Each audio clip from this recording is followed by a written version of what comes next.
Et avant de nous quitter, parlons du rapport particulièrement complet, détaillé, basé sur des données réunies par Alibaba au cours des 5 dernières années, qui a été publié. Il révèle les tendances de consommation en Chine, ainsi que l'identité des secteurs qui se sont le plus développés. Il s'agit très certainement de l'enquête la plus détaillée sur les habitudes de consommation en Chine. Alibaba est la plus grande plateforme chinoise de vente en ligne et cette compagnie a analysé les transactions effectuées par plus de 300 millions de ses utilisateurs entre 2011 et septembre de cette année. Cette enquête fait ressortir 5 tendances de consommation en Chine, privilégiant la santé, intelligente, personnalisée, traditionnelle et jeune.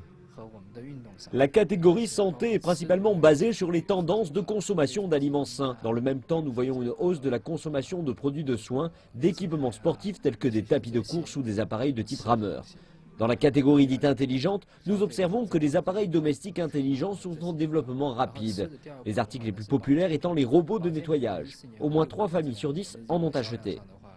C'est la première fois que le géant de l'e-commerce Alibaba publie des données aussi complètes pour analyser les tendances de consommation.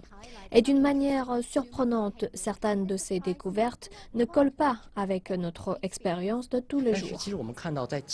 Nous sommes surpris de voir l'enthousiasme des gens à faire des achats lors de Qixi, la Saint-Valentin chinoise.